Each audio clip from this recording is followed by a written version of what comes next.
Hello friends, welcome to Katiyar DK education point. I am Divya और आज हमारी ईवीएस पेडागोजी की क्लास है। ये क्लास आपकी सीटेट पेपर 1 के लिए है। तो आज जो टॉपिक हम करने वाले हैं वो है विज्ञान और सामाजिक विज्ञान की व्याप्ति और संबंध। तो चलिए क्लास को शुरू करते हैं। विज्ञान एवं सामाजिक विज्ञान में संबंध। तो सबसे पहले हम ये जानेंगे कि विज्ञान और सामाजिक विज्ञान में क्या संबंध है। वर्तमान समय जो है वो विज्ञान का युग है और आज जिस समाज में मनुष्य अपना जीवन व्यतीत कर रहा है वह विज्ञान और तकनीकी का समाज है। अतः मनुष्य को समाज के विभिन्न कार्य क्षेत्रों को समझने और उनके विकास में सहयोगी भूमिका अदा करने के योग्य बनाने के लिए विज्ञान की शिक्षा देना अत्यंत आवश्यक है। विज्ञान एवं सामाजिक विज्ञान में घनिष्ठ संबंध होते हैं। चलचित्र, टेलीविजन, समाचार पत्र आदि के आविष्कार एवं संचालन में विज्ञान की अहम योगदान रहा है, जबकि इसके कार्य क्षेत्र सामाजिक विज्ञान के अंतर्गत आते हैं। पर्यावरण अध्ययन का संबंध भी विज्ञान क्षेत्र से है, जबकि समाज पर पर्यावरण का प्रभाव सामाजिक विज्ञान का क्षेत्र है। इसी प्रकार अन्य कई पहलुओं से यह स्पष्ट होता है कि विज्ञान एवं सामाजिक विज्ञान आपस में संबंधित हैं। आगे बढ़ेंगे हम। सामाजिक विज्ञान की अवधारणा।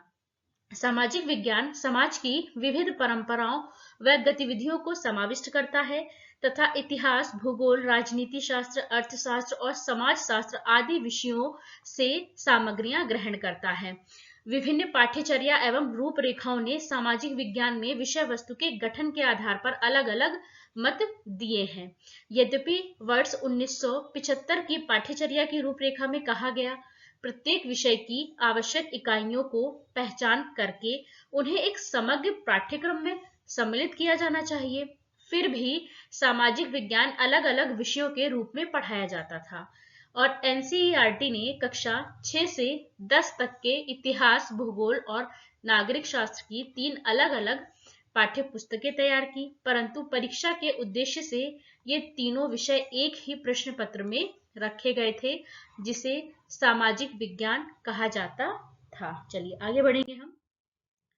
वर्ष 1988 में पाठ्यचर्या के पुनरीक्षण ने उच्च प्राथमिक स्तर के पाठ्यक्रम में कोई उल्लेखनीय परिवर्तन नहीं किया। यद्यपि इसमें स्पष्ट रूप से कहा गया, सामाजिक विज्ञान की पाठ्यचर्या तैयार करते समय विशेष सावधानी बरती जाए ताकि किसी भी केंद्रीय घटक को अनदेखा नहीं किया जाए। माध्यमिक स्तर पर इसके अंतर्गत 4 पुस्तकों को स्थान दिया गया। इतिहास, भूगोल, नागरिक शास्त्र की सूची में अर्थशास्त्र को भी जोड़ दिया गया। आगे बढ़ेंगे हम। विद्यालय शिक्षा के अंतर्गत राष्ट्रीय पाठ्यचर्या की रूपरेखा 2000 में सामाजिक विज्ञान के लिए बोध्यगम पाठ्यचर्या पर बल दिया गया ताकि सूचनाओं के द्वारा इसे बोझिल ना बनाया जाए। कैसा ना बनाया जाए? बोझिल ना बनाया जाए।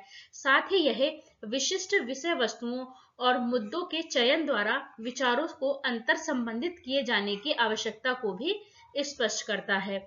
भूगोल, इतिहास, नागरिक शास्त्र, अर्थशास्त्र एवं समाज शास्त्र से विषय वस्तु ली जा सकती है, जिन्हें जटिल से सरल, अप्रत्यक्ष से प्रत्यक्ष की ओर उपयुक्त क्रम में रखा जाए। आगे बढ़ेंगे हम। नवीन ज्ञान पर आधारित सामाजिक अध्ययन अपनी विषय वस्तु के आज के जटिल विश्व को सरल और स्पष्ट बनाने के लिए शिक्षण का नवीन आधार प्रदान करता है। एमपी मुफात के अनुसार सामाजिक अध्ययन ज्ञान का वह क्षेत्र है जो युवकों को आधुनिक सभ्यता के विकास को समझने में सहायता देता है। ऐसा करने के लिए यह अपनी विषय वस्तु को समाज, विज्ञानों तथा समसामयिक जीवन से प्राप्त करता है। आगे बढ़ेंगे हम। सामाजिक तथा भौतिक वातावरण का अध्ययन सामाजिक अध्ययन की अवधारणा है, जो सामाजिक तथा भौतिक वातावरण की विवेचना करता है। जॉन यू माइकेलिस के अनुसार सामाजिक अध्ययन का कार्यक्रम मनुष्य के अतीत, वर्तमान तथा विकसित होने वाले भविष्य के सामाजिक और भौतिक पर्यावरण के प्रति उनके द्वारा की गई पारस्परिक क्रिया का अध्ययन है। मनुष्य के व्यक्तित्व एवं पारस्परिक व सामूहिक संबंध भी सामाजिक अध्ययन के अंतर्गत ही आते हैं। आगे बढ़ेंगे हम। सामाजिक विज्ञान संबंधी विचारणीय मुद्दे। अब जो सामाजिक विज्ञान संबंधी जो विचारणीय मुद्दे हैं उनको समझेंगे। तो कौन कौन से हैं? पहला क्या है? विविधता और स्थानीय विषय वस्तु। पहला क्या है? विविधता और स्थानीय विषय वस्तु। विविधतापूर्ण समाज में यह महत्वपूर्ण है कि सभी क्षेत्र और सामाजिक समुदाय पाठ्य पुस्तक से जुड़ सके।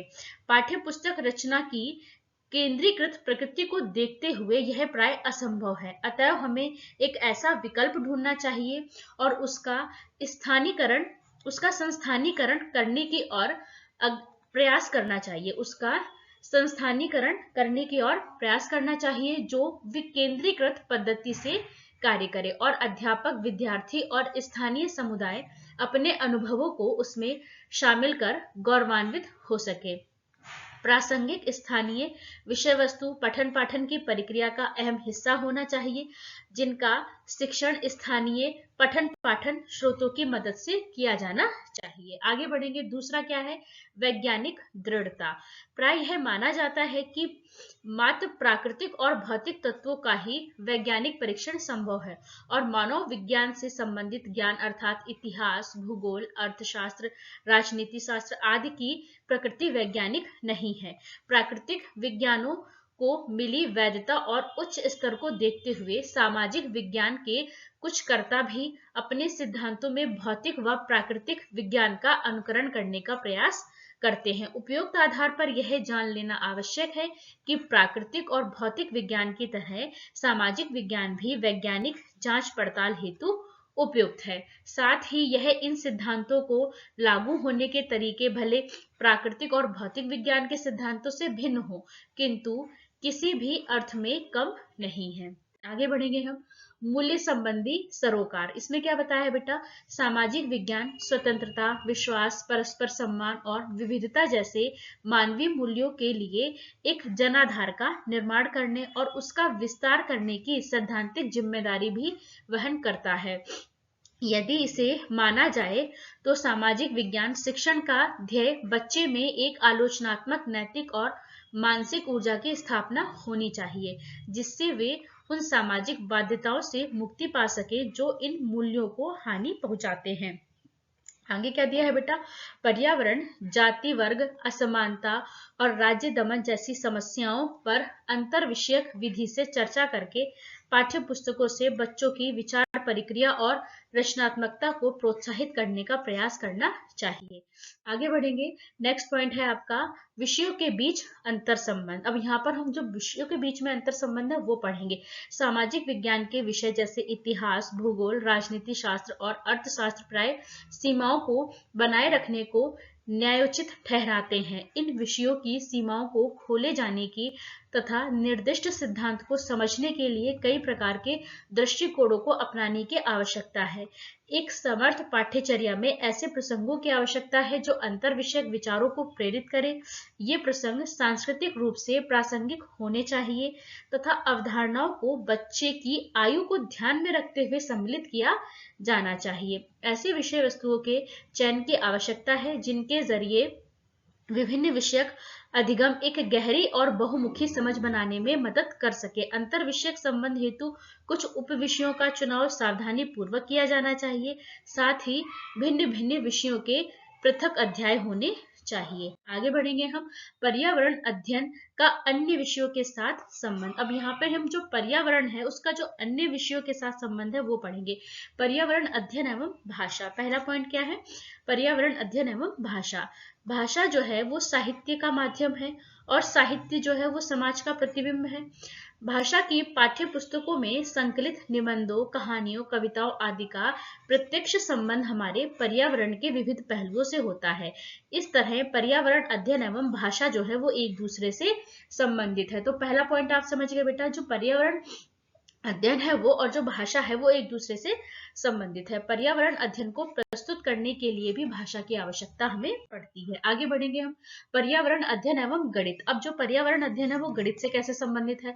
पर्यावरण अध्ययन के अंतर्गत पढ़े जाने वाले विषयों जैसे भूगोल, पर्यावरण, राजनीति विज्ञान, अर्थशास्त्र, जीव विज्ञान आदि के अध्ययन के लिए गणित का ज्ञान आवश्यक है। उदाहरण के लिए भूगोल के विविध पहलुओं की जानकारी के लिए गणित का अध्ययन जो है गणित के अध्ययन के लिए अनिवार्य माना जाता है। अब भूगोल के विभिन्न विषयों की जानकारी के लिए जो है वो गणित का अध्ययन आवश्यक है। अगर आप भूगोल पढ़ रहे हैं तो उसकी जानकारी के लिए गणित का अध्ययन अनिवार्य है। इसी तरह से पर्यावरण अध्ययन जो है वो गणित से अंतर संबंधित है। तो इसी तरीके से क्या है, जो पर्यावरण अध्ययन है वो भी किससे अंतर संबंधित है, वो गणित से अंतर संबंधित है।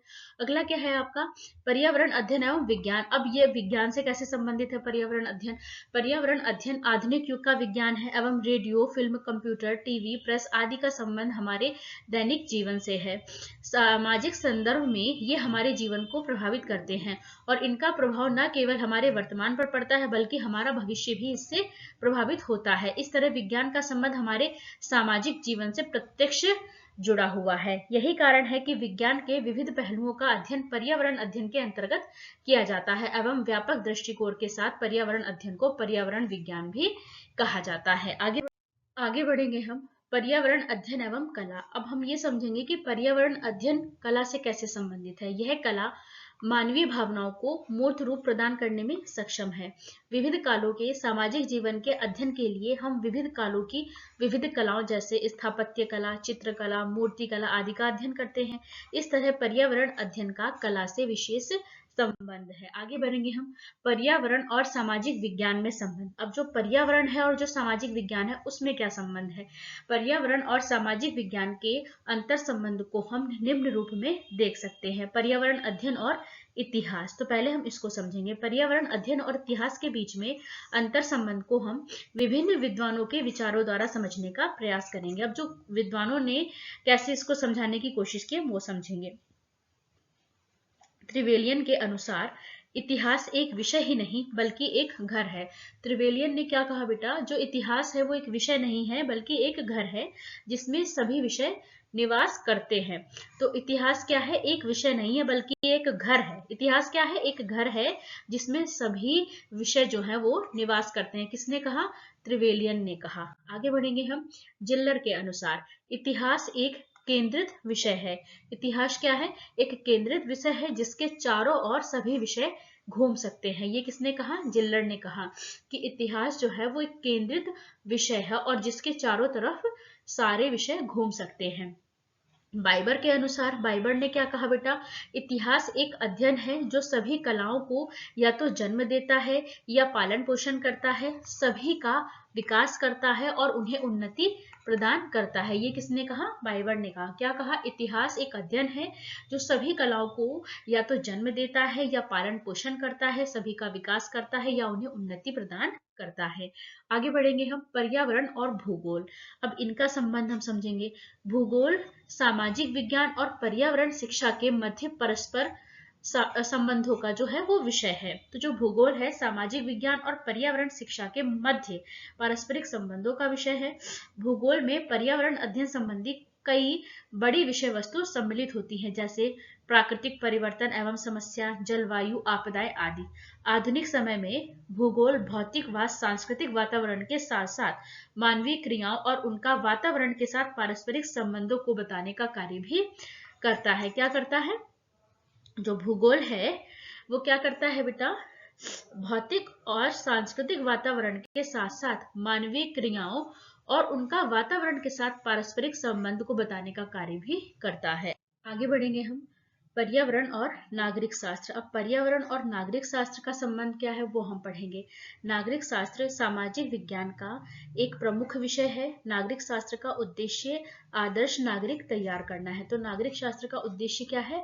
आदर्श नागरिक तैयार करना। आदर्श नागरिक का व्यक्तित्व संतुलित होता है जो स्वस्थता एवं स्वच्छता के प्रति जागरूक होता है। जो आदर्श नागरिक होता है वो स्वस्थता और स्वच्छता के प्रति क्या होता है? जागरूक होता है। स्वास्थ्य और स्वच्छता के प्रति पर्यावरण संरक्षण जरूरी होता है। ऐसे में नागरिक शास्त्र द्वारा ही छात्रों को स्वयं, घर, पड़ोस, ग्राम, नगर आदि की सफाई का महत्व बताया जा सकता है। आगे बढ़ेंगे हम, पर्यावरण और अर्थशास्त्र।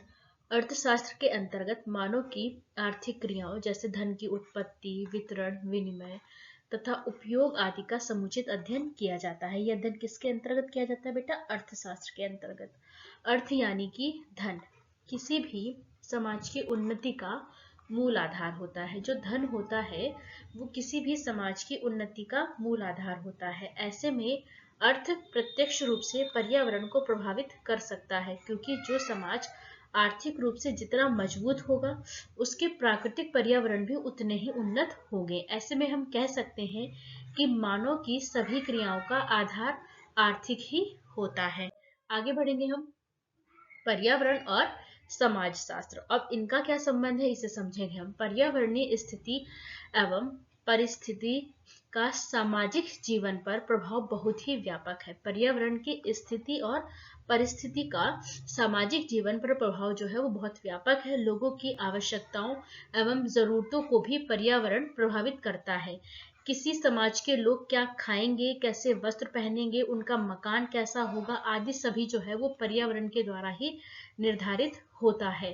पर्यावरण पारिस्थितिका के कारण ही भूमध्य रेखीय प्रदेश, शीत प्रदेश, समशीतोष्ण प्रदेश व मरुस्थलीय प्रदेश में सामाजिक जीवन शैली एवं व्यवस्थाएं भिन्न भिन्न होती हैं, जिससे वहां के लोगों का भोजन, वस्त्र, मकान, शिक्षा आदि में भी क्या होता है, भिन्नताएं पाई जाती हैं। आगे बढ़ेंगे हम पर्यावरण अध्ययन और विज्ञान में संबंध। इसमें क्या बताया है बेटा, विज्ञान की विभिन्न शाखाओं जैसे भौतिक, रसायन, जीव विज्ञान, स्वास्थ्य विज्ञान, चिकित्सा शास्त्र एवं कृषि विज्ञान के पर्यावरण से संबंध को हम निम्नलिखित रूप में देख सकते हैं। पर्यावरण अध्ययन एवं भौतिकी या फिर भौतिक विज्ञान। इसमें मुख्यतः भौतिक शास्त्र का अध्ययन किया जाता है, जैसे किसी प्रदेश की मिट्टी के भौतिक गुणों, जल के भौतिक गुणों, इनका सीधा संबंध पर्यावरण से ही होता है। पर्यावरण से हम ऊर्जा एवं बल का अध्ययन भी करते हैं, जिसका प्रत्यक्ष संबंध भौतिक शास्त्र से होता है। तो पर्यावरण से हम ऊर्जा एवं जल का अध्ययन करते हैं, जिसका संबंध किससे होता है, भौतिक शास्त्र से होता है। आगे बढ़ेंगे हम पर्यावरण अध्ययन एवं रसायन विज्ञान। तो अब इसके बारे में समझेंगे हम। पर्यावरण अध्ययन के अंतर्गत हम विभिन्न चक्रों जैसे भूजैव रासायनिक चक्र, प्रदूषणों जैसे जल प्रदूषण व मृदा प्रदूषण आदि का अध्ययन करते हैं, जो रसायन विज्ञान का भाग है। विभिन्न प्रकार की रासायनिक क्रियाओं और पदार्थों का प्रभाव भी पर्यावरण पर पड़ता है। इस प्रकार हम पाते हैं कि रसायन विज्ञान तथा पर्यावरण शास्त्र में समीपवर्ती संबंध होता है। आगे बढ़ेंगे हम पर्यावरण अध्ययन एवं प्राणी विज्ञान। इसमें क्या संबंध है बेटा, पर्यावरण यह निर्धारित करने में सक्षम होता है कि किस प्रदेश में कितने और कैसे प्राणी पाए जाते हैं, जैसे घास के मैदानों में शाकाहारी व मांसाहारी, मरुस्थलीय प्रदेशों में ऊंट, जबकि भूमध्य रेखीय प्रदेशों में जैव विविधता अधिक पाई जाती है। यहाँ पाए जाने वाले प्राणियों की शारीरिक संरचना एवं जैव क्षेत्र भिन्न भिन्न होते हैं। पर्यावरण में विभिन्नता के आधार पर विश्व के सभी प्राणियों को 6 प्रमुख भौगोलिक प्रदेशों में विभाजित किया जाता है। कितने? 6। पहला क्या है, इथोपियन। दूसरा क्या है, ओरिएंटल। तीसरा क्या है, ऑस्ट्रेलियन। फोर्थ है पहली आर्कटिक। फिफ्थ है आपका नियो आर्कटिक और आपका 6 है आपका नियो ट्रॉपिकल। तो आपने ये जो प्राणियों को 6 भौगोलिक प्रदेशों में विभाजित किया जाता है, आपने ये समझ लिया। चलिए आगे बढ़ते हैं। पर्यावरण अध्ययन और स्वास्थ्य विज्ञान। पर्यावरण प्रत्यक्ष रूप से मानवीय स्वास्थ्य को प्रभावित करता है। अगर पर्यावरण शुद्ध व स्वच्छ होता है तो वहाँ के जो निवासी होते हैं उनका स्वास्थ्य कैसा होता है, अच्छा होता है। इसके विपरीत प्रदूषित पर्यावरण से जो मानव का स्वास्थ्य है वो खराब होता है तथा इसमें औद्योगिक अवशिष्ट जो है वो प्रमुख भूमिका निभाते हैं। नगरीय आवासीय क्षेत्रों में निवास करने वाले व्यक्ति शारीरिक व सामाजिक दृष्टिकोण से ग्रामीण क्षेत्रों में निवास करने वालों की अपेक्षा कमजोर होते हैं। ऐसा इसलिए होता है क्योंकि ग्रामीण क्षेत्रों में शुद्ध पर्यावरण पाया जाता है। तो बेटा आपने देखा कि जो ग्रामीण क्षेत्रों में लोग निवास करते हैं वो कैसे होते हैं, क्योंकि वहां का वातावरण कैसा होता है, अच्छा होता है, साफ सुथरा होता है, तो वहां के लोग भी स्वस्थ होते हैं।